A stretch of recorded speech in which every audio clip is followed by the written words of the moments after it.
Well, we have an assortment of interesting questions to deal with here today. Um, and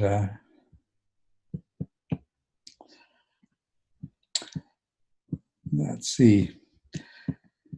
I think it's been working for me to answer the questions of the people that are actually here first. And that way, if we don't get through them all, that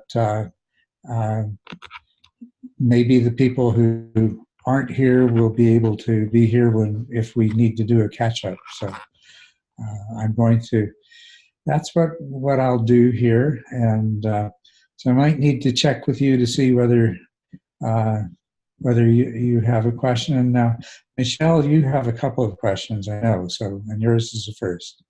So we'll begin there, okay? All right.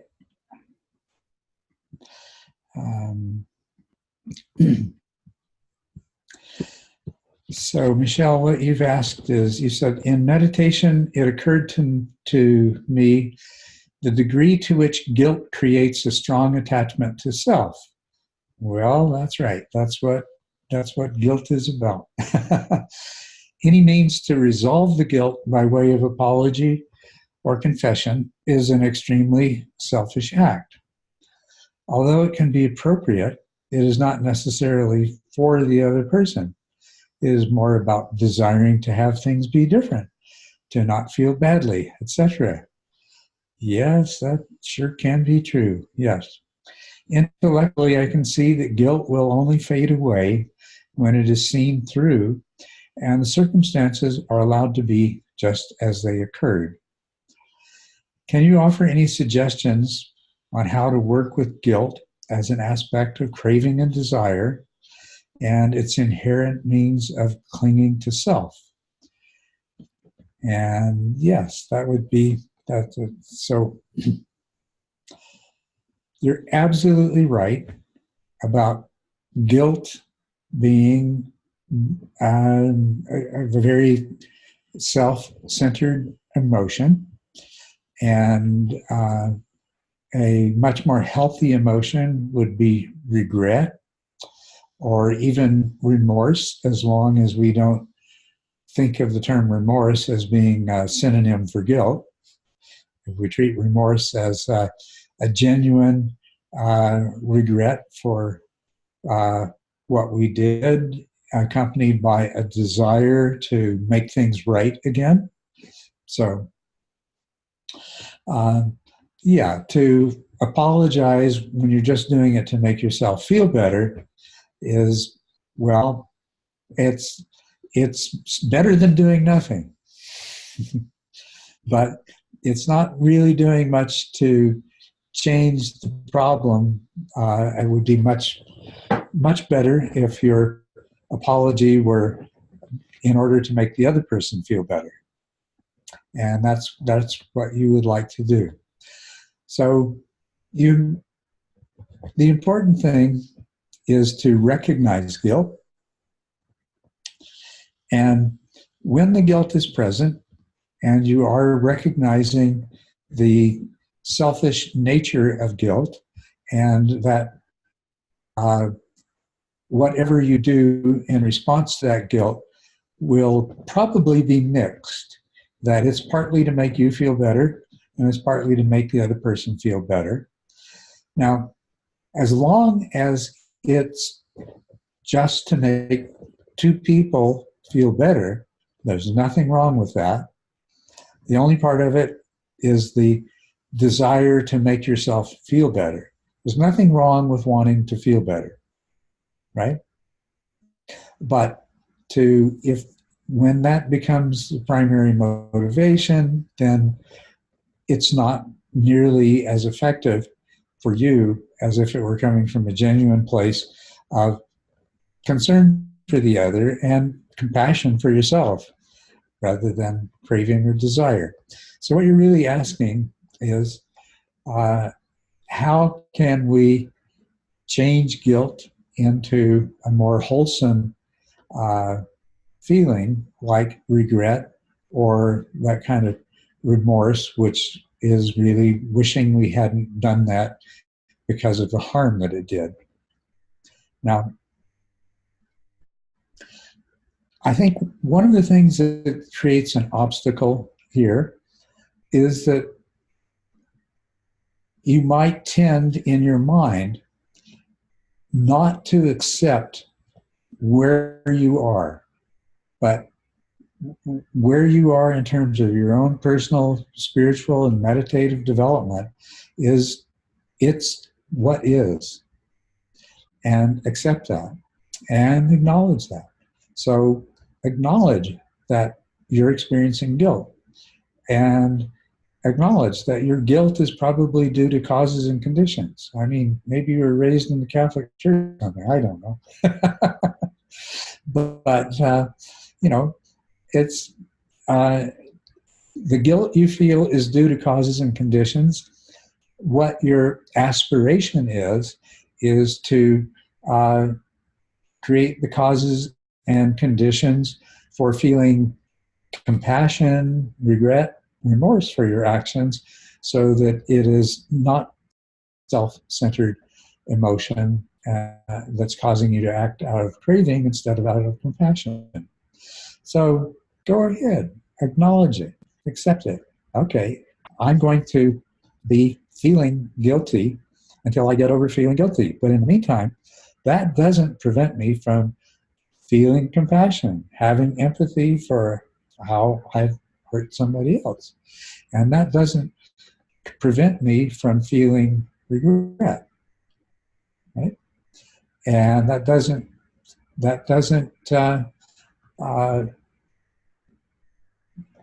takes absolutely nothing away from the fact that you're recognizing that that guilt is unwholesome, but only in the sense that it's self-centered. It does have the wholesome aspect. It at least motivates you to act in an appropriate way. So give it credit for that. But at the same time, see if you can't get in touch with where that guilt is coming from. And maybe over time, if you just, whenever that happens, reflect on it, it will start to become more and more clear. And if you're practicing, really stage 4 is probably a place where there's a very good chance that the sources of that guilt will come to the surface. But they might come to the surface just by bringing mindfulness to any situation which causes guilt to arise. And being mindful of what is this feeling of guilt. It just hurts me. And it doesn't serve any good purpose other than that of motivating me to help the other person feel better. So that's what I would suggest that you do. Is that helpful?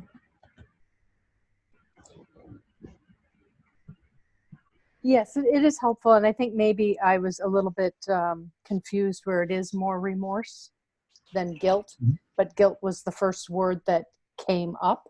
Yeah. And just ways, I just find it as a pattern. Mm-hmm. Friends have told me I'd make a great Catholic. But I find that is a place where I cling to the self as I'm reaching greater clarity and awareness.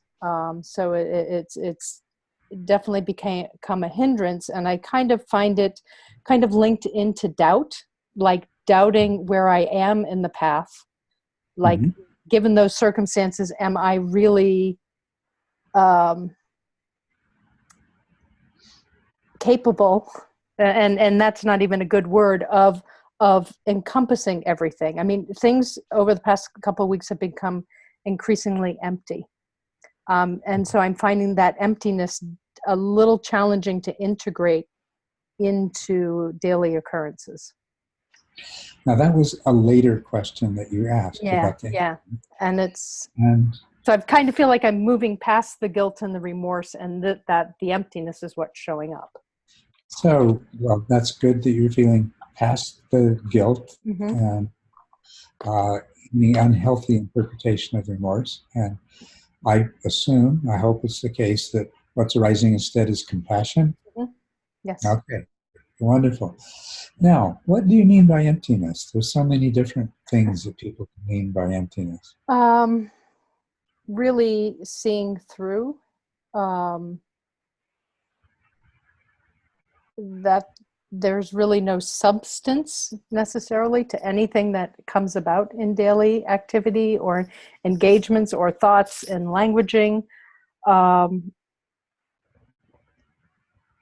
and how to hold that given that I'm in this society where everything means so much on many different levels.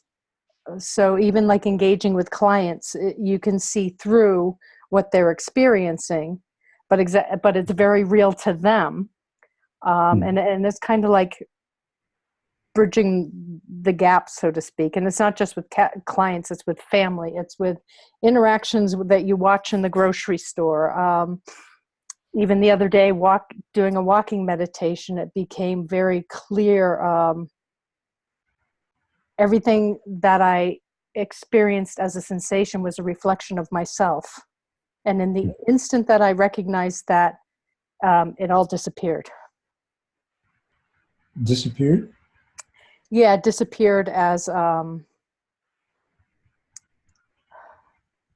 like an outer object. Mm-hmm. Yeah. Okay. So now that can be a very positive experience. That can be an insight experience. Yes. But what you have to, you're experiencing sensations, right? Now, whatever the mental construct is that arises in your mind as a result of those sensations, whatever the perception is, doesn't matter what it is, you look at something and you perceive it as a car. That perception you're recognizing that it's empty. Okay. And it's empty in the sense that whatever is producing the sensations from which you construct carness is not really accurately being represented. Yes. Right. But you recognize that there really is something outside of your mind that is responsible for the sensations arising, the sensations of the color of the car and the shape of the car and everything else. Okay. So now being able to look at something and say, well, in terms of not getting run over and in terms of being able to drive to the store and stuff, it's very useful that my mind can create this construct from these sensations. But I know that there is a much greater truth there beyond this, and that this is all just being created by my mind. Yes. And you're nodding, so that's the experience you're having. So what's wrong with that? There's nothing necessarily wrong with it, but I kind of go through these phases where things just seem, I don't know, unfulfilling, dead. When you start to see through them, your experience of them is very different. And I'm finding that even challenging in different relationships where I don't, my construct of the world is very different than theirs. And sometimes it's difficult to even have a conversation. Yeah. Well, everyone's internal representation of the world is different. And that's a fact. But nevertheless, all of these different representations are attempts by different minds to create something that is functionally useful, that allows us to That you're in a relationship with somebody and you see that they're suffering, Mm-hmm. right? Yep. And suffering is real. Yes. It's as real as anything else. But the cause of the suffering may not be what they think it is. Mm-hmm. Yeah. Right? Yeah. So, does not, if there is, well, there's a possibility that you could do something to alleviate someone else's suffering, Mm-hmm. but there's also the possibility that there's really nothing you could do. Right. Right? Yes. So then you have two options. One, if you are able to make the distinction between these two, Mm-hmm. then you can take the action which will be helpful to another person. Yes. Would that not be meaningful? No, yes, that would be meaningful. And if you recognize that there's absolutely nothing that you could do to help them, and you accept that, Mm-hmm. and you accept that whatever this greater reality is that lies behind this world of appearances, there is some reason why this situation exists. Right. And you can accept it. And that's wisdom. Yes, and I think that's part of it too, is just seeing that everything's just playing out, and there is no control over any circumstance other than like a response, whether there's a way to alleviate suffering or not.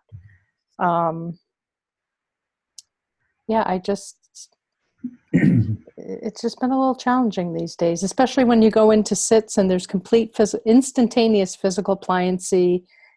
Everything's expanding, and in every direction there's no sense of a me when I sit, and that's becoming more apparent when I'm engaged in the world. And so it's just a new way of navigating, I think, as well. And you notice that there's really nothing missing, that the me was not really contributing anything anyway, right? Yeah, exactly. Yeah. As a matter of fact, the only thing that the me would contribute, if it was there, would probably stir up feelings of wanting something that isn't happening, or clinging to something that is happening, or something like that. So it's something that's totally unnecessary, and it's gone anyway. Do you feel a sense of relief in that? Yes, I feel a sense of relief most times, and sometimes I feel a little bit of overwhelm. I think it's not just in the letting go, it's like how to completely and fully surrender to it. Mm-hmm. Well, the path to completely and fully surrendering to that means that you have to, your mind is a very complex system, and the felt sense of being a separate self is very, very primal. It comes from a very ancient part of your brain, and it's become projected into your consciousness as sort of a background assumption, which for too long, has been affecting your behavior. Okay. Now, it is possible to get to the place where that sense of self disappears, and that is one of the 5 fetters that falls away with the 4th path. But to get there, you've got to work your way through the first 3 paths. And so with the first path, you recognize that the self is an illusion, even though you still feel it. And ego self becomes much more transparent, and you become less reactive and all this other good stuff. Now, as that develops, then remember the origins. Well, the origin of suffering is craving. It's wanting things to be different than they are. It's resistance to what is. Mm-hmm. And that craving arises out of self-clinging. Okay? Yes. And these two are reinforcing each other. That craving, when it occurs, reinforces the sense of self. And actually, the suffering that craving brings about also reinforces the sense of self. Mm-hmm. So these things are linked. So if we want to get to the roots of this sense of self, what we're going to have to do is we're going to have to work through the dukkha and the tanha or craving, and then as we get through that, then we get to be in a position where we can eliminate that sense of self. And so that's why this path is laid out the way it is. Now, the work of first path is coming to realize how pervasive, in very subtle ways, suffering is, Mm-hmm. craving is, and self-clinging is. And there are a variety of different ways that this can come to fruition. But what it will eventually take the form of is a profound insight into the first three noble truths. And your experience of that is going to be, Mara, I have seen you. I know who you are. You'll never trick me again. Because on first path, you've been discovering subtle forms of craving. You've been realizing that although at first it seemed that there was very little dukkha, now you realize there's much more than you thought there was. Mm-hmm. And you realize that this is all coming out of self-clinging. And it's when you come to the point where this becomes, wow, I get it now. Mm-hmm. Wow. Anytime there's any dukkha at all, that means that there's craving and self-clinging. Yes. Only truly satisfactory states of mind that I've ever experienced have been those in which there was no craving, mm-hmm. and therefore no dissatisfaction.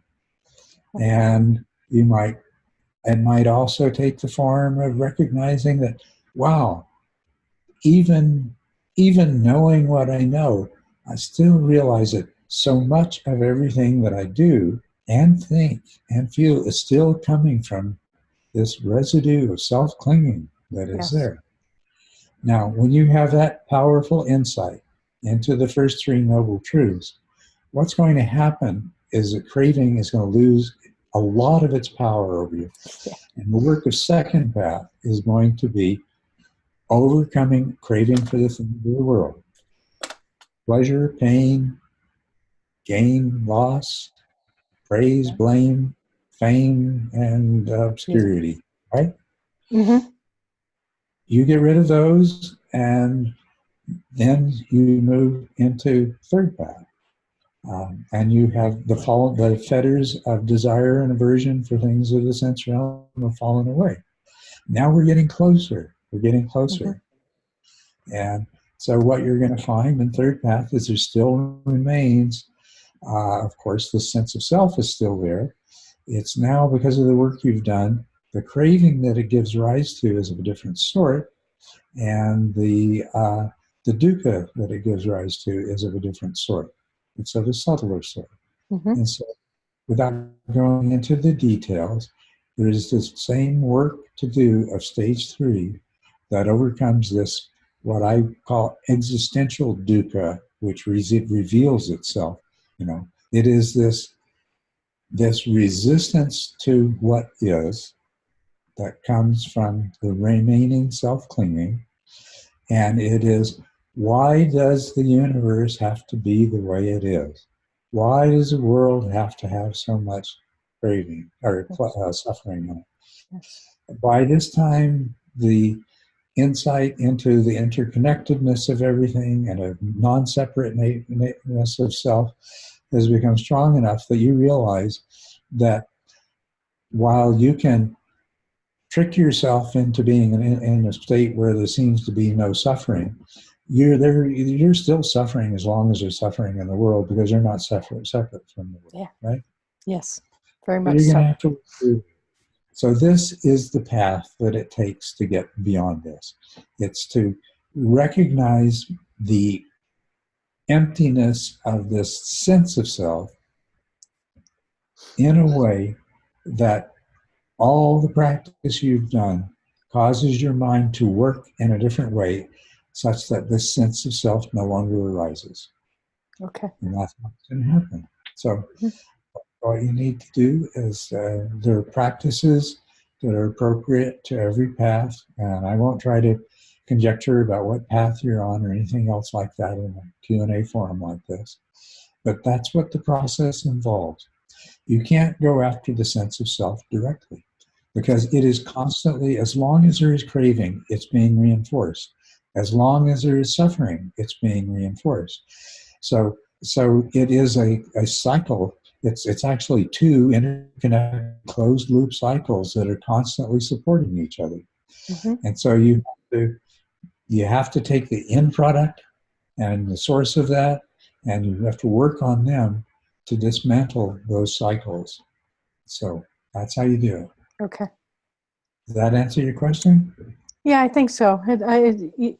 It's still, I see varying degrees of definitely less craving and desire, definitely less suffering. And then, like, if I'm out and about, I'll go, hey, look at that. I just got really agitated. And then poof, it's gone. Yeah. So. And that's wonderful. And that's why this is so rewarding all along the way, because it is getting better. But it's also what keeps us motivated to keep going on the path as we see, okay, it's getting better, but there's still a ways to go. There's still dukkha there. It's still unsatisfactory. Yes. Yes, very much. So rejoice in that. Okay, I will do that. Rejoice in it. Okay. Thank you. All right. You're welcome. Hope that helped. Let's see. Karen. Is Karen here? It would appear not. Okay. Then let's move on to, we'll come back to Karen's question if she shows up or in a follow-up. Bert Elsie. Bert, you're a regular. Are you here today? Or we caught you at a bad time? I guess the same goes for Bert as does for, oops, let's close that.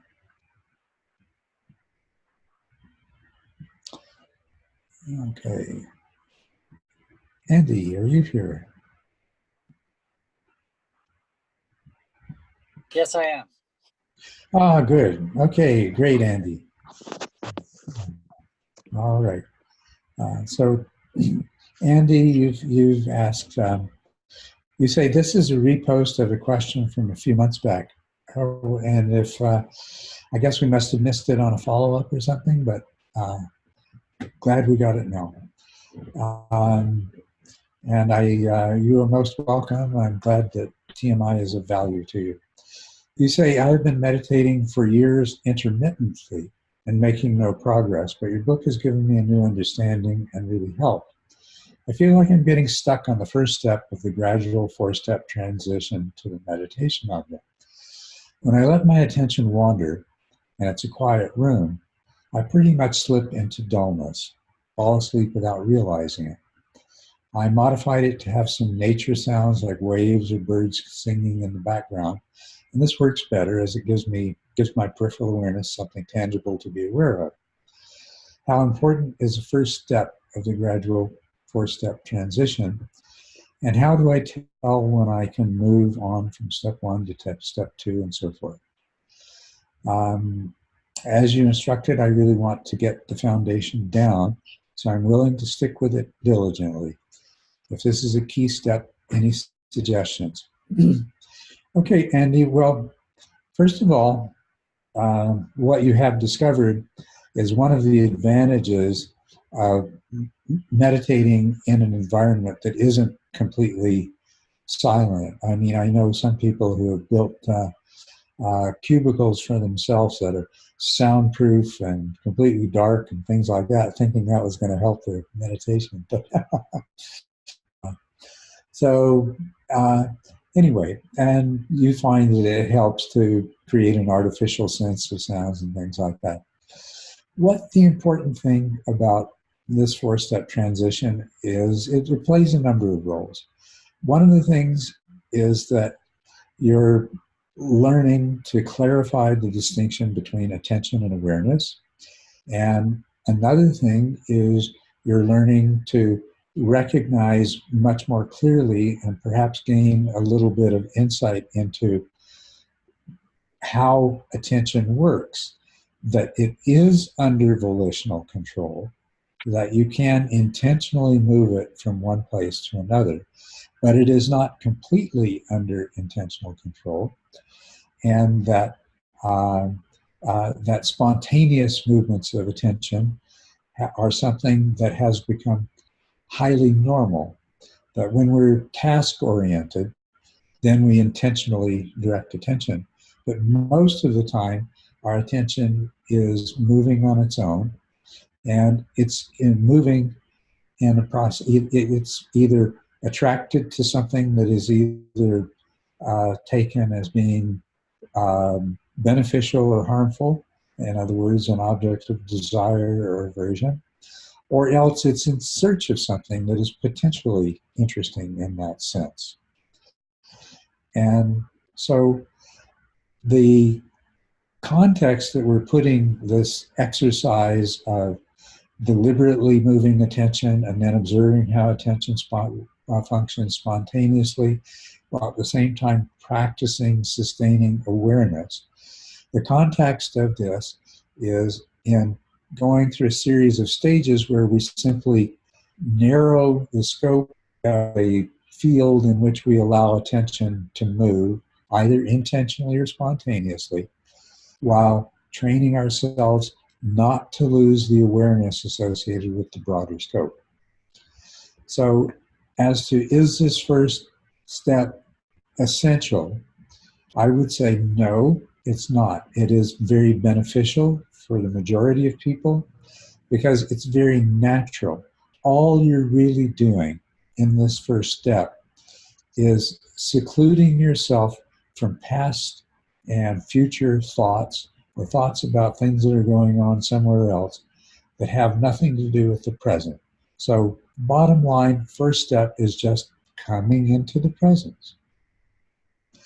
Once you come into the presence, if that presence is that really the only thing there is to be aware of is the sensations in your body, then, of course, that means that you don't have too much to work with, and dullness becomes very likely. Yeah.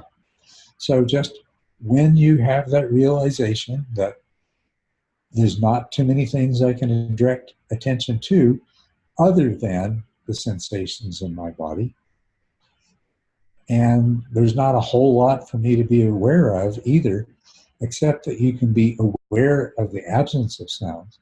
And there might be some occasional sounds. There might even be the sound associated with your breathing, things like that.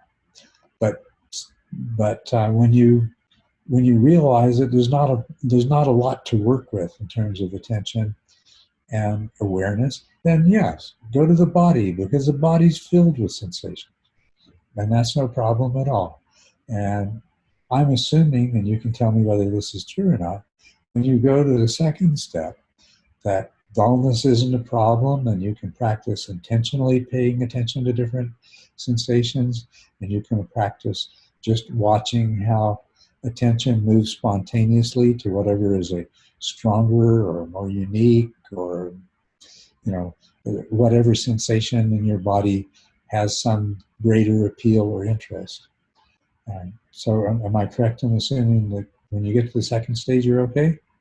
Yeah, I think I'm more used to feeling in my body, or being in the, feeling the movements. I do some martial arts too, so when I, sometimes I have to practice very slowly, So so when I do that, or the walking meditation, when I'm feeling the body, I'm very comfortable with that part of it, and I enjoy that. I find that that's often easier for me to do than trying to find the breath in my nose and then all the various sensations associated with that. So that's one thing that you get to work up to in the third and fourth steps. So that's really great. So you're solid in the second step. So just do the first step to the extent that you have the extrospective awareness that there's not much stimuli, there's not much in the way of stimuli in the environment to work with, either in terms of awareness or attention. But that absence is still something to be aware of. And then go ahead and move on to step 2. But when you're in step 2, you want to remain extrospectively aware, even though there's not much content, because occasionally there might be some content, right? Occasionally there might be a noise. Occasionally there might be something that you smell, or things like that. You do want to hold the intention to have extrospective awareness in terms of the other senses when you move into stage 2. But that's all you really need to do. You've already made yourself aware of the absence. You know there's nothing much to work with, so you just try to retain that extrospective awareness so that if anything does appear, you'll be aware of that too. But that's all you need to do. Go ahead and go to step 2. Now, because of your martial arts training and the tendency for your attention to perhaps to move more freely within your body, and your awareness to be much more body-centered. Now remember, both in step 1 and in step 2, there's still introspective awareness. There's still thoughts arising. There's still feelings arising. One of the feelings that arises is impending dullness. Another feeling that arises is whatever emotional reaction you might have to the fact that there's really nothing there for attention to explore. And be aware of those things. But when you're in stage 2, then what you need to notice with attention and awareness is what are the major things that are present in the body sensations. And of course, the most evident sensations, you may feel your pulse, but generally it's not nearly as clear as the sensations related to the breath. The movement of the abdomen, the chest, shoulder muscles, the feelings at the nose, the expansion and contraction of your abdomen and chest, and so forth. And so that's where we're going beyond what you're already used to in your martial arts practice. And so that's the new training that you're doing. And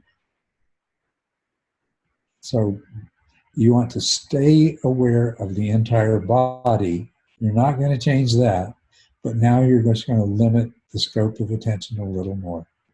And then when you get good at that, you're ready to move to stage 4. So yes, there is some new learning associated with stages 3 and 4, or steps 3 and 4, but that's what you want. That's what you're looking for. They're opportunities to explore both spontaneous and intentional movements of attention. They're opportunities to practice maintaining both extrospective and introspective awareness of everything, even while the scope of your attention is becoming more and more narrow. Does that help? Yes, thank you. I was wondering if so when I'm trying to maintain the peripheral awareness, and if I get startled by some peripheral awareness noise or something like that, that's an indication then that the peripheral, that I wasn't as, that's not enough peripheral awareness. Is that Is that fair to say? Well, the word enough is what makes it unfair to say. Mm-hmm. There's not enough. What it means is there's not as much peripheral awareness as there can potentially be, and that there later on will be. So at stage 5, you're going to be working on having a level of alertness and a sufficiently powerful awareness that those startle responses disappear. But they're not a sign of not enough before you're actually doing stage 5 practice. So prior to that, what they're telling you is, there was a bit of dullness. I haven't yet developed my power of my awareness to the degree that my mind was able to process the sound or the sensation, whatever it was, sufficiently before it produced the startle response. That's all it means. Okay. All right. Thank you very much. You're welcome. Okay, let's see. Okay.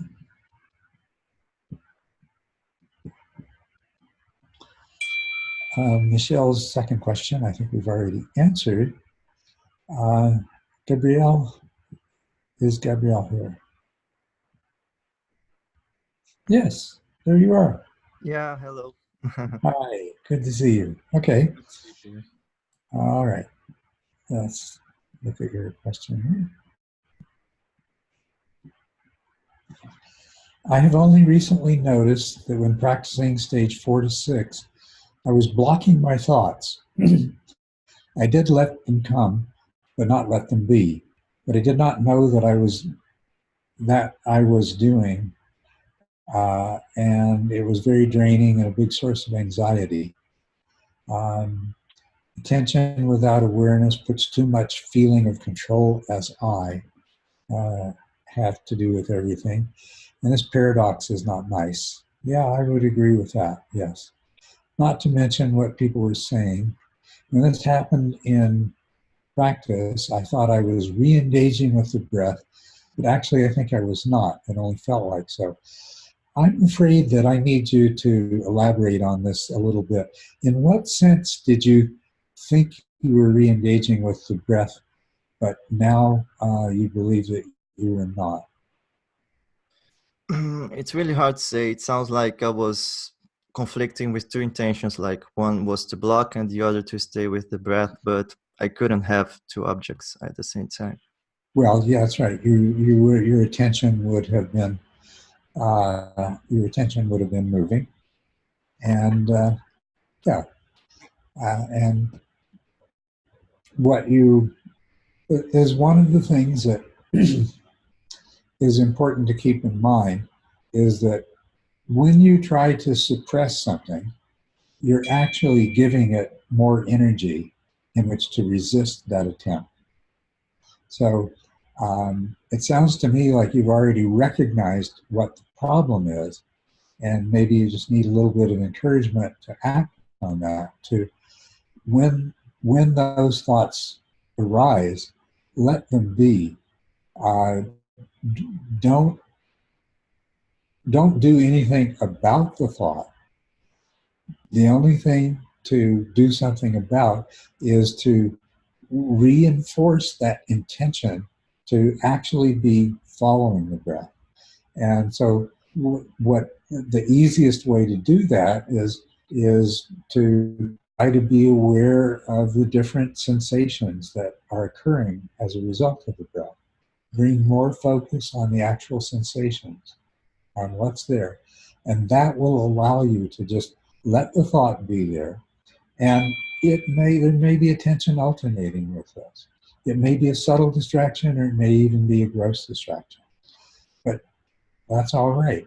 If it's a gross distraction, then you can try to deal with it just by following, connecting a little more closely until it ceases to be a gross distraction. If it's a subtle distraction, you can just let it be there until you're actually in stage 6. When you're at stage 6, what you're doing is not suppressing, but ignoring. And if you've discovered that you're actively suppressing, then that's wonderful. That's really great. That's tremendous. That's a breakthrough. Aha, I see what I'm doing. I'm not going to, all right, I'm not going to keep making that mistake. I'm going to try to be aware of when I'm doing that. And by being aware of it, now I can refocus my attention on the breath, and I can just let it be there until it goes away by itself. Okay? So let's see, there's more to this. With that in mind, I started to allowing them to be there. That's good. That's what we just talked about. And the very first session doing it was full of good feelings and also positive changes in daily life. Even though attention did not seem quite strong, and things are better overall. Well, that's good. So you figured it out, you've taken advantage of it. But regarding my practice, it seems that when allowing these thoughts, there are two intentions conflicting. It looks that to know what I am allowing and placing attention in them, so it conflicts with my intention to attend to the breath. So there's something about this. It's like the letting be, letting go. Letting be is kind of like letting go. It's a non-doing. Letting something be in awareness is, yes, your sense of, I am the one doing this. But this is why it's helpful, and you might just want to review some of the things that we say in the earlier stages, because you're in this stage 5, stage 6 kind of area where this needs to be something that's already understood, is that there is no I who is in charge of your mind, and that to the extent that you are still coming from the place of feeling like you are some kind of a self who has agency, the only agency that is realistic, and this should be obvious, you should look at this until it becomes obvious that the only thing that you can actually do is hold an intention to follow the breath more closely, so that it doesn't alternate with something in the background, and that you just let that thing in the background take care of itself. You let it come, and you let it be. You let go of any need to do anything about it. And then you just let it go by itself. You're not responsible. All you have to do is hold the intention to pay attention to the breath. So that will cut your job down from 2 things to 1 thing, and it will allow your mind to accomplish both tasks. Okay? Does that make sense what I'm saying? Yes, for sure. Okay, great. And you've already experienced this. You've already done this enough to have experienced it, the positive results that it produces. So you just need to keep doing that, and keep that in mind, that all you can do in terms of doing is hold the intention to respond appropriately to whatever is happening, according to what is happening and according to the stage that you're practicing at. And so this is going to continue to be true from now on, is that all you can do is hold the intention to follow the instructions. Okay? So, if you have difficulties with the faculty of awareness and attention, intention-wise, what would I recommend to deal with this situation in practice? Are you still doing that 4-step transition that we're talking about at the beginning of each sit? Yes, although it goes very fast. Okay, well, that's fine if it goes very fast, but to the degree that you're having any sense of difficulty of clearly distinguishing between attention and awareness, and the fact that the only way that you can influence awareness is through the effect that your intentions have on attention, okay? Then this is the great opportunity to do it. At the beginning of the sit, just do the 4-step transition with the purpose in mind, and to be as clear as possible, and to notice when attention is trying to do the job of awareness.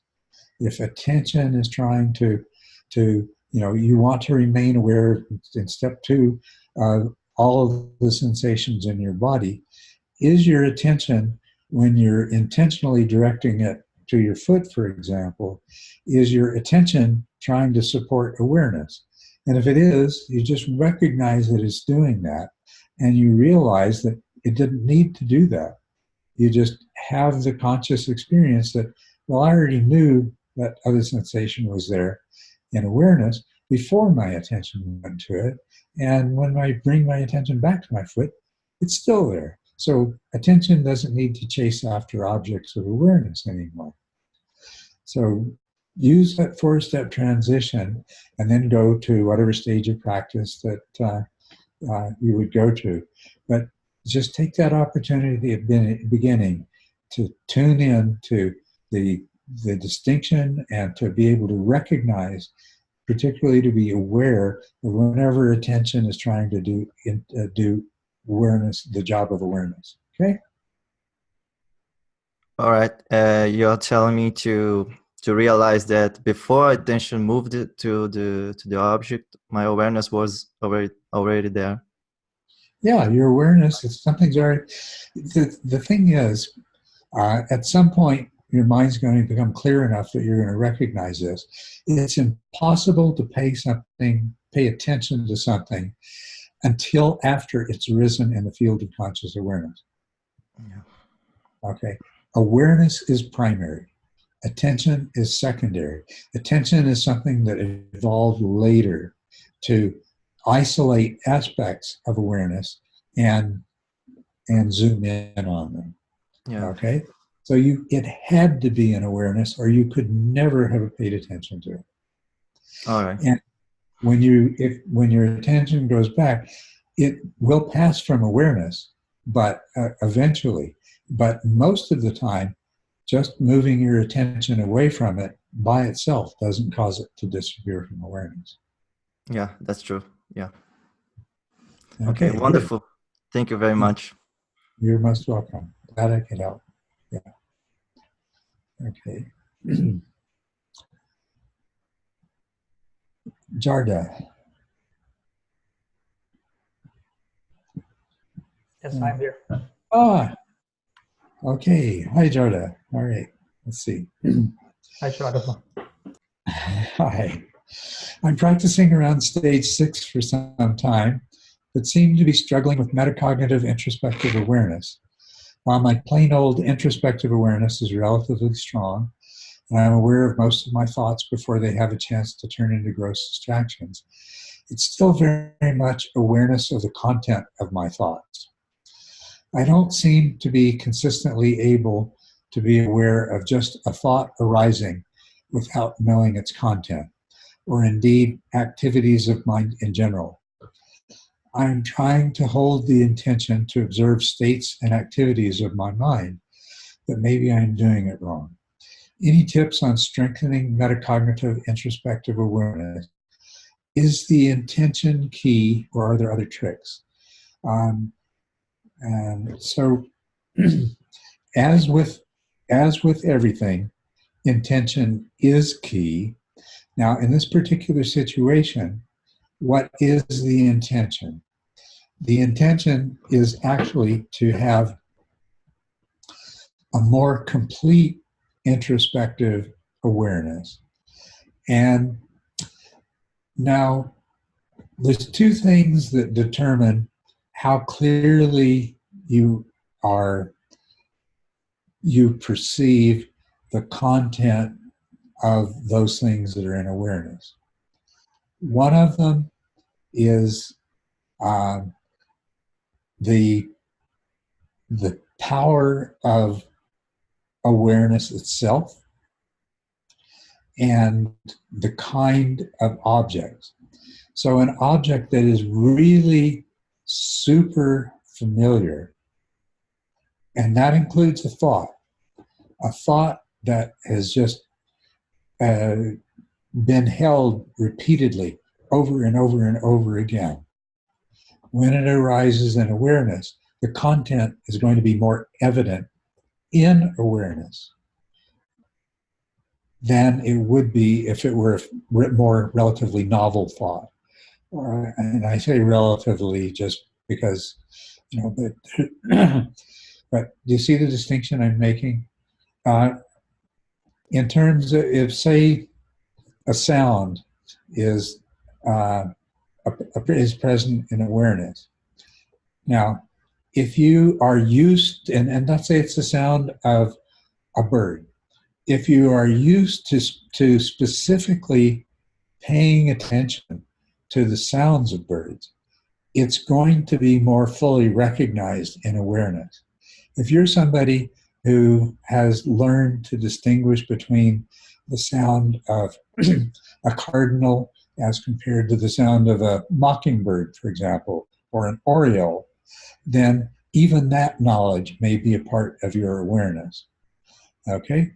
Now, and in which case, it's not a problem, and it's not contributing to a lack of metacognitive quality. Now, the other way that things stand out is, of course, if there is some alternating attention with the object and awareness. So that attention, if it's very, very brief, you may not be noticing yet at this stage. And it will allow you to identify more precisely the content of something that is in awareness. And at stage 6, this is precisely what you want to be aware of, so that you can hold the intention for alternating attention not to occur. Now here's where we get to the crux of it. Metacognitive introspective awareness is what is going to let you know that why something is standing out is because your attention is alternating with it. So you just, the intention to know why the objects of introspective awareness are clear is a way of knowing something about the state of your mind and the movements of attention. So, and you might even, if you followed what I was saying before about why some things are more clearly known in awareness than others, then you can be metacognitively aware that that is why content of something in awareness. But the real intention is the intention to know as much as you can about what's going on in your mind as a whole. Okay? So it's knowing that hearing is occurring in awareness, not through attention, but knowing that hearing is occurring in awareness rather than knowing what you are hearing. It's knowing that feeling in your body is present in awareness. It's knowing that thoughts are still arising and passing away. It's knowing that there are mental states associated with that.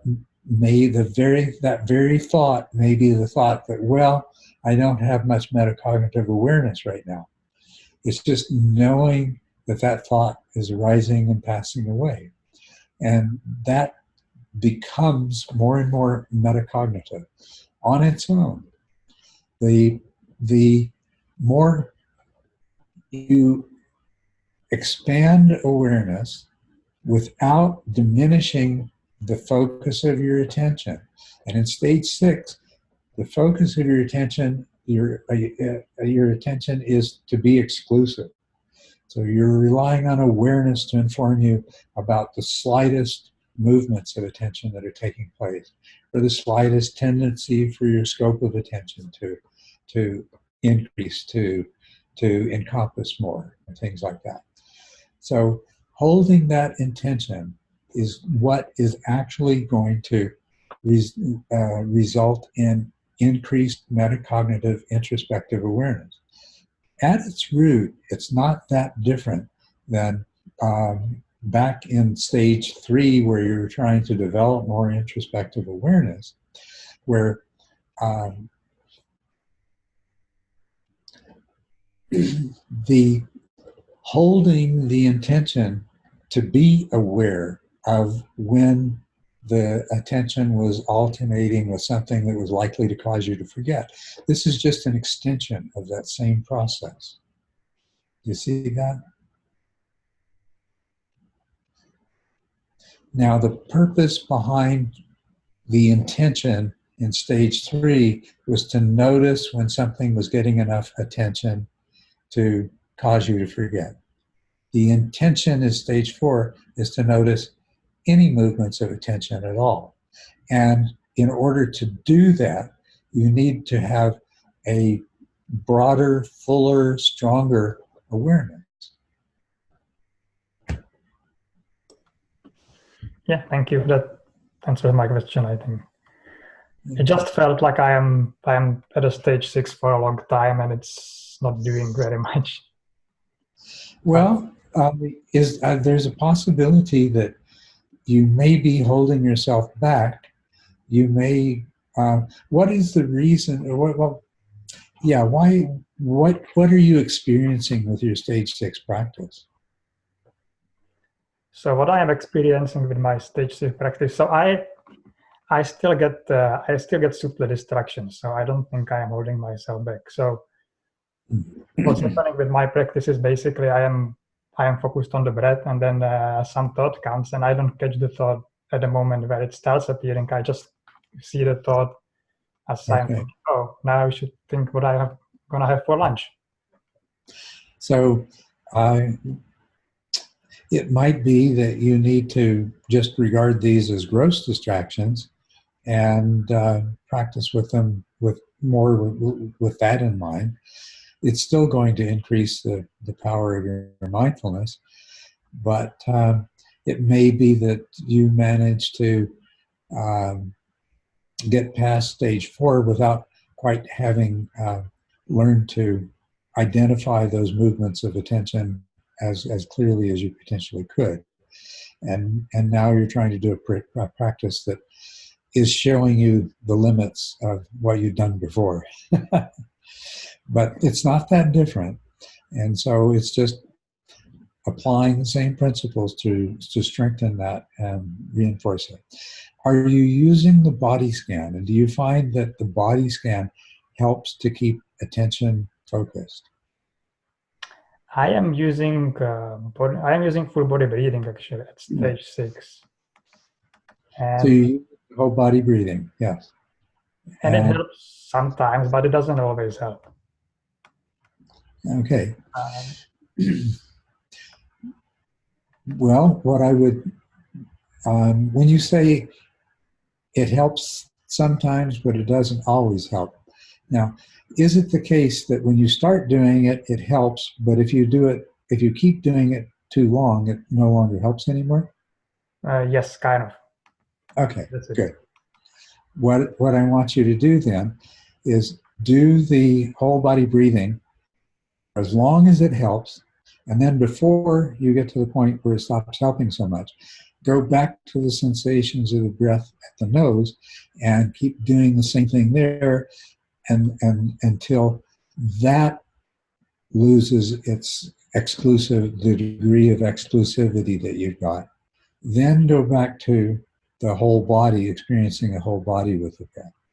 So staying in one mode, staying in either mode too long may be giving the opportunity for the as yet not fully trained attention and the as yet not not pacified thinking, discriminating mind to begin doing the same old thing that they always do.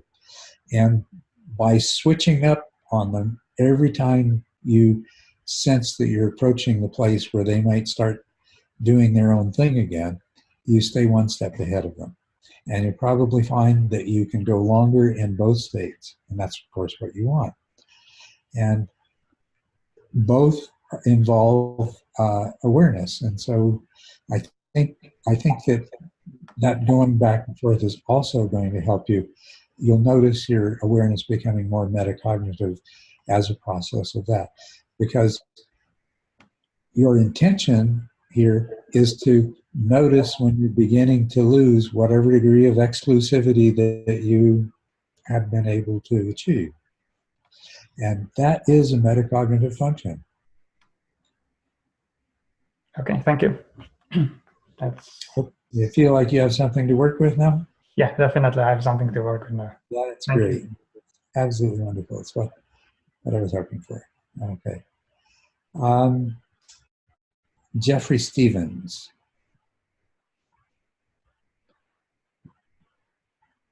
Jeffrey here. I don't see Jeffrey. Oh, yes. Hello, Culadasa. Yeah. Hi, Jeffrey. I'm here, but I'm not on video. I see, yes. That's a nice little photo that you have of yourself. Thank you. It was inspired by you. Oh, thank you. They say imitation is the highest form of flattery. So. Okay. So, it says, you ask if I'm familiar with Ajahn Sumedho and what Ajahn Sumedho and Ajahn Amaro call the sound of silence. It is an all-pervasive sound that some people can hear enough to use as meditation object. For me, it is a very easy object to locate and practice with, much better than the breath. In the later chapters of TMI, you mentioned something like this, and I'm curious if they are the same. My primary question is, can this be used as a meditation object in TMI all the way through the stages? And if so, how? And if not, why not? Okay, so first of all, people have mentioned this often enough that I really should have made myself more familiar with what Ajahn Sumedho and Ajahn Amaro are calling the sound of silence. My assumption, and this is reinforced by your description, is that indeed this is a manifestation similar to the mind-generated sound that does arise as a part of pacification of the senses. And there is a form of meditation that's called Nada Yoga, N-A-D-A Yoga, which uses... That's exactly right. That's it. That's it. Yeah. Yeah. Okay. And there's also a form of meditation that I think is unique to some Sikh teachers. It was a Sikh lineage of light and sound meditation that use not only the sound, but also the illumination phenomenon that arises as part of pacification of senses. And so I'm assuming that that all of these, Sumedho and Amaros and the Nada Yogas and I believe it's Kirpal saying anyway, the sound and light meditation, are probably all talking about the same phenomena. And you can use many different things as an object in the development of stable attention or samadhi, and the development of awareness or sati. Now, the other thing that we're trying to develop at the same time here is vipassana. And vipassana is when your attention is going is it means to see through or to see beyond. You're seeing beyond what you're used to seeing. You're seeing what's really there rather than the initial thing your mind wants to present a representation based on what you're focusing your attention on. So I'll speak about the breath for a moment. If you were to meditate on your breath as breath, moving in and out, and nose and lungs and everything, you would not be focusing your attention on what's really there. Because there, when your eyes are closed and you're breathing, there is no nose arising in consciousness except from the mind itself. That's why we focus on the sensations of the breath, because that's what's really there, are the sensations of the breath. And when we begin, we can't help but have this conceptual overlay. Okay? And so to focus on what's actually there, the sensations, rather than some visualization of the breath cycle or some visualization of the movement of air or things like that, that's just looking at the mental representation. That's just looking at the mental model. And so that's why focusing on the sensations of the breath makes it a Vipassana practice. Now, it is possible, and I have a student who is using the sound. He's doing the Nada Yoga practice, and is using it in the Vipassana mode, because what he's doing is he's listening very carefully to what's actually there. He's not just hearing the sound. He's listening to any of the subtleties in the variation of the sound. He's listening to the way the sound is altered by the presence of an actual sound from some other source. So it's more difficult, but he succeeds in using this as an insight practice. And so if you can do that, then that's great. If you can just, what you want to do is you want to get as close to the sensory edge as you can. Now, in this case, the sound that's arising is mind generated. So it takes a little more skill to approach that sensory edge of what's actually there. But you can do it. Now I'm thinking that when you say sensory edge, you mean the moment before the third skandha arises and conceptualizes the experience. I'm talking about before the second skandha arises. First of all, there is something that is being interpreted as sound. That is a perception, okay? And so you're approaching that point where whatever that part of your mind is generating takes on the appearance of sound. Okay? So that's the sense you want to approach. And you'll be at that edge when you can identify subtle variations in the pitch or the loudness or any other quality of the sound. That's wonderful. Yes, that's so. The way to use this as an object is to get as close from the get-go. As soon, like I might switch over to it when Parikama Samadhi has begun to show itself in a session.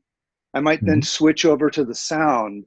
And in order to use that appropriately, you're advising me to get as close as I can to the sensation, the edge of sensation.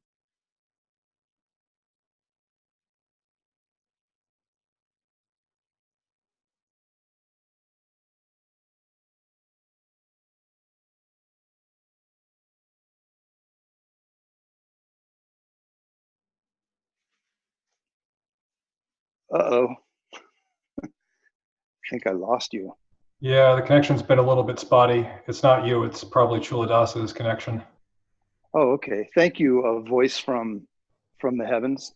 Sure. Chances are he'll be back. Okay. And hopefully he'll stay around. Indeed.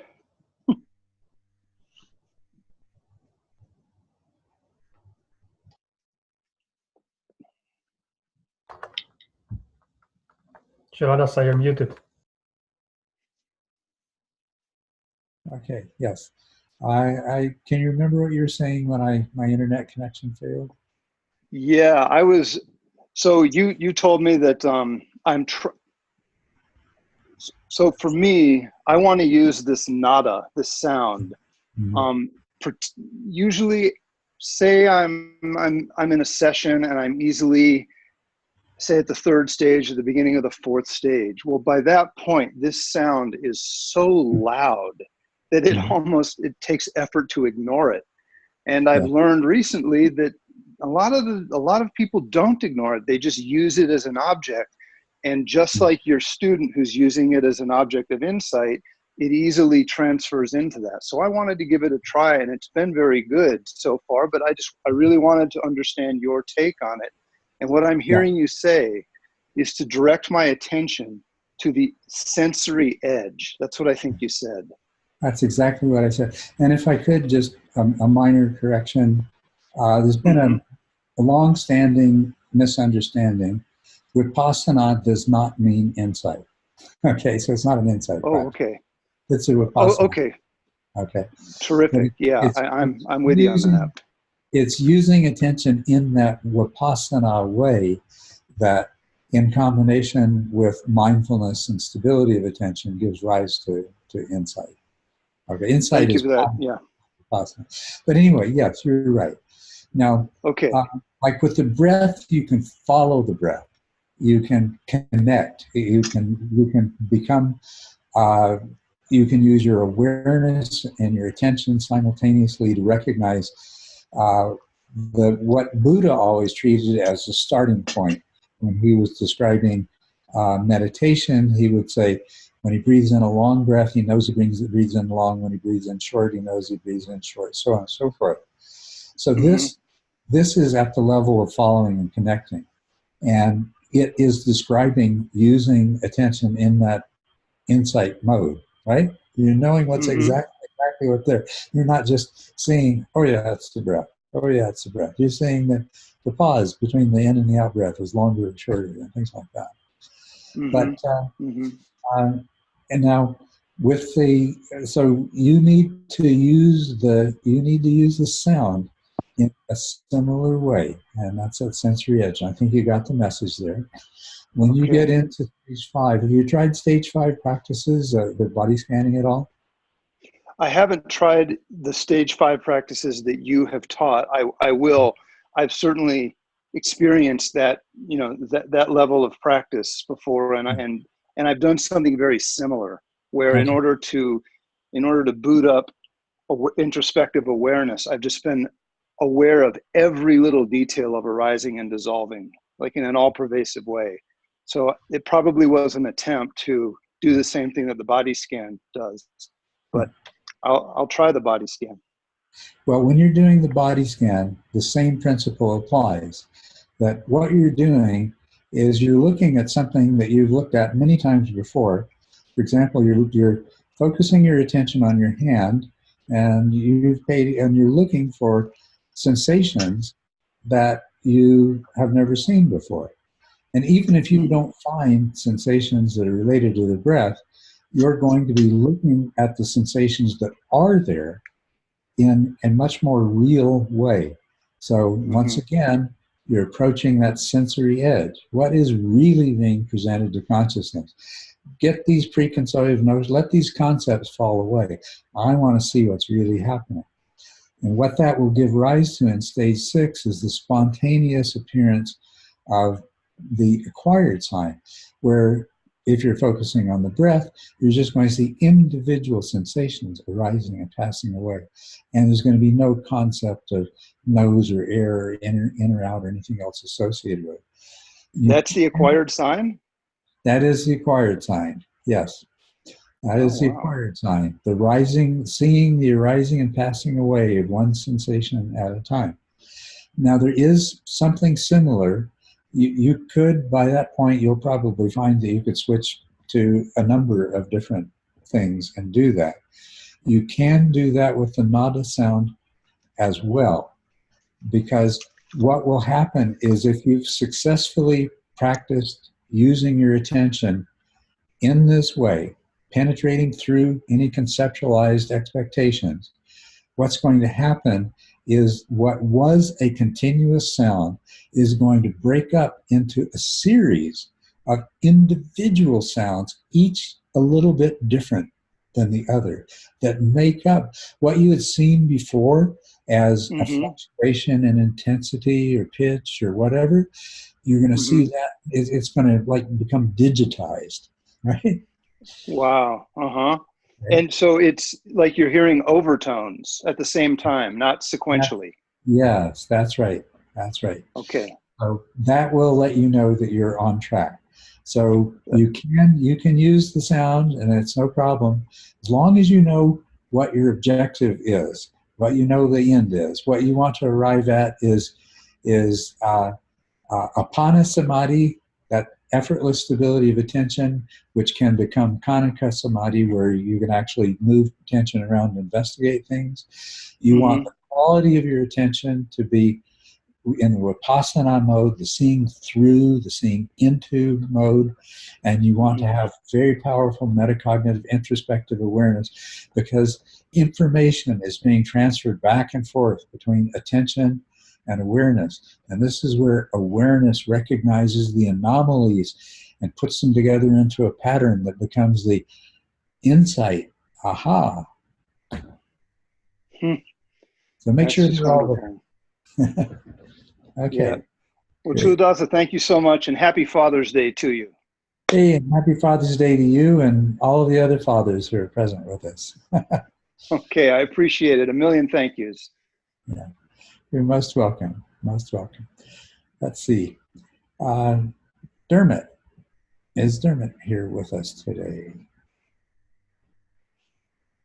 Dermot, you are. Great. Right. This is really good. I think we're going to get through the questions of everybody that's here and probably save the rest for a follow-up, and we can hope that people asking those questions are able to show up then. All right. So you ask, you say, I'm currently doing stage 4 practice. At the last DPC meeting, someone asked about ADHD, and I believe you suggested his focus in stage 4 should be on introspective awareness and metacognitive introspective awareness, rather than just watching out to stop subtle distractions from becoming gross distractions. Could I expand on this? I found that lifelong ADHD has left me with awareness that seems to get immediately jumped on by attention. No deficit there. At the retreat in April, I seemed to be able to be doing stage 6 with full body breath sensations before it would collapse back into forgetting and mind wandering. I think I had eliminated distractions by willpower, which clearly wasn't the way to go. Eve Smith suggested stepping back a bit from the breath, and this seems to have helped me start to see subtle distractions before they get gross. That's great. That is a good description. All right. Now, just to expand a little bit on what I said, put the,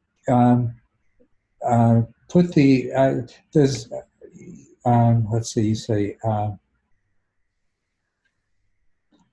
you use the word focus in stage 4, and I think I want to clarify and make sure that what you mean is emphasis, because that's what I meant. Okay. Yeah. Yes. So that's exactly right. I want you to put the emphasis on the awareness, and that is going to help you recognize distractions before they become gross distractions. It will improve somewhat the quality of your stability of attention, but what you're doing is you're letting go of that being the primary goal. You're taking a much gentler and more forgiving and accepting, okay, my mind just really isn't capable of doing this quite the way that it's described. So sometimes those are going to become gross distractions. Sometimes they're even going to bring about forgetting. But I just accept that that's going to happen. And if backing away a little bit from the intensity of focus helps to do that, then that's absolutely fine. If focusing in more closely helps to do that, that's absolutely fine. But all I'm suggesting is that we take some of the importance away from developing samadhi. And you're going to end up, I found that people with ADHD are surprised the degree to which that their mind can become more stable. And you did have that experience that lasted for a while in stage 6 before it collapses. So really what you end up doing is you end up being able to develop the same quality of samadhi. It's just that you're not going to be able to sustain it to the same degree. And so you just accept that. It doesn't matter because in, for example, the Mahasi style noting practice, they never develop the qualities of samadhi that to the degree that we do. But at some point, the meditation object, it's the point where they begin to see the arising and passing away. And that's a function of this vipassana, of seeing into, as I was just describing. So that question I just answered in that description, it serves us really well here. So you look at that, and you can practice using your attention in that manner, on the breath, in the body scan, wherever. It's just you're not worrying about how long you can do it for. So you're going to have that capacity. And what happens in the Mahasi practice is they use the noting to help speed up the mind. When the mind gets fast enough to begin to notice the arising and passing away, the arising and passing away is so fascinating, becomes like watching porn or something. Your attention stays on it, right? The arising and passing away is so fascinating that your attention tends to lock in on it enough that it can give rise to insight. Now, in stage 7, you're doing exactly what people are doing in that practice, although with most people, it's more likely to give rise to insight into emptiness, but sometimes it gives rise to insight into impermanence the same way it does with the Mahasi practice. But my whole point is you can develop the requisite skills. You can play the same trick that Mahasi does, which is to develop the vipassana and develop the mindfulness to the point that the object of meditation becomes sufficiently fascinating that it compensates for the lack of samadhi.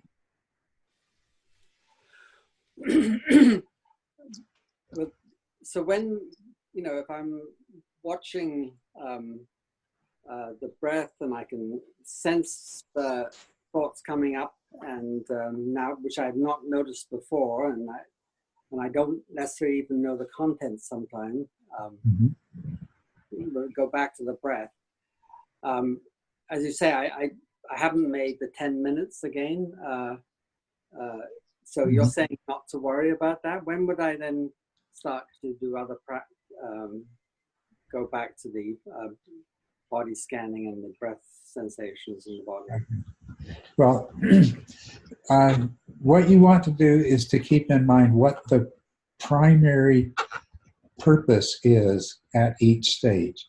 So at stage 5, the purpose of the body scanning is to push the mind to a higher level of power. I like to think of it as conscious power.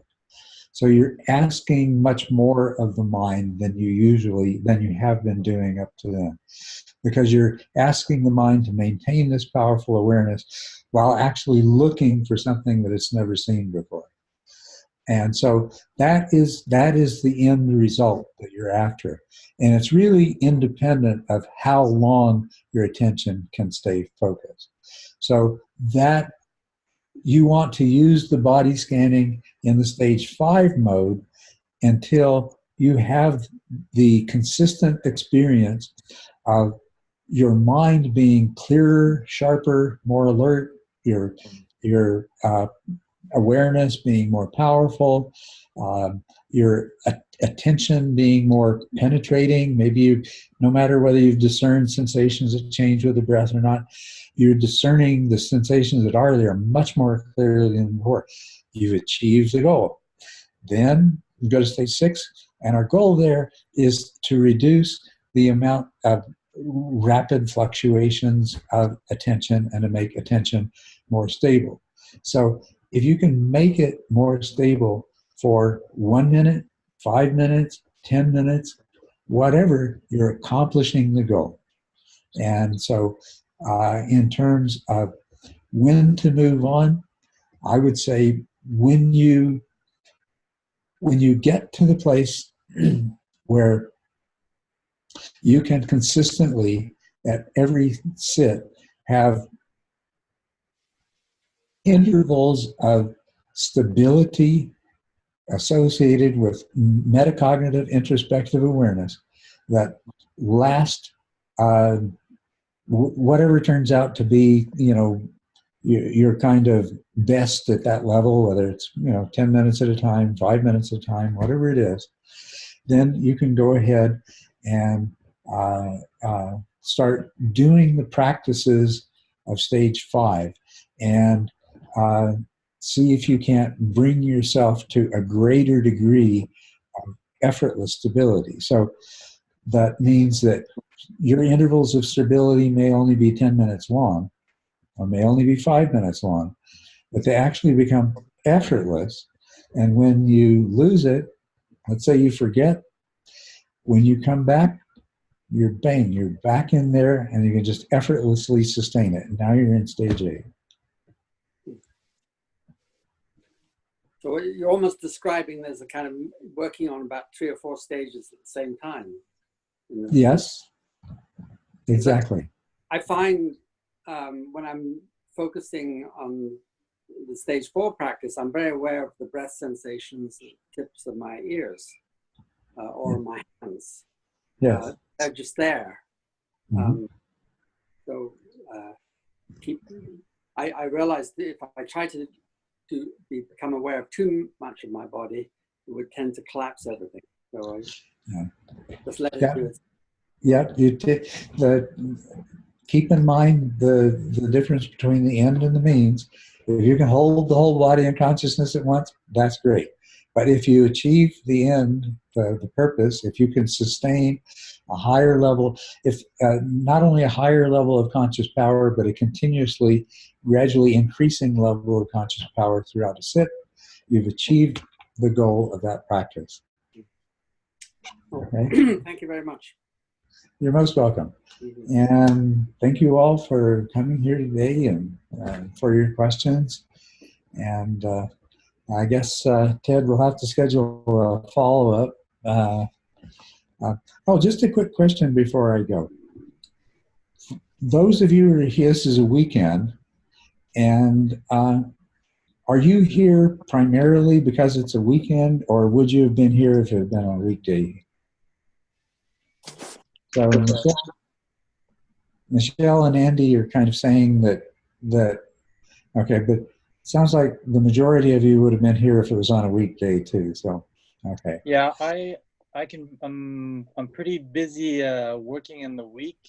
Yes. So I'm a doctor, a lung doctor. So most of the time during the weekdays, it's pretty much impossible for me to make it.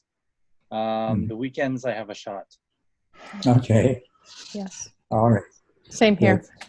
Good. All right. Great. Yeah. I'm going to ask a similar question the next time we do one on a weekday, and it will just help us. I mean, we're going to have to try to change times regularly for people in different time zones, for people with different work requirements, and so forth. Mm-hmm. So I guess everybody except those people who have complete control over their time is going to have to sometimes not be able to attend. Anyway, thank you very much once again for everything, for your support on Patreon, for your joining me today. and for your interest in practicing TMI. And thank you for all of those things. So have a wonderful time until I see you again. Thank you. Thank you.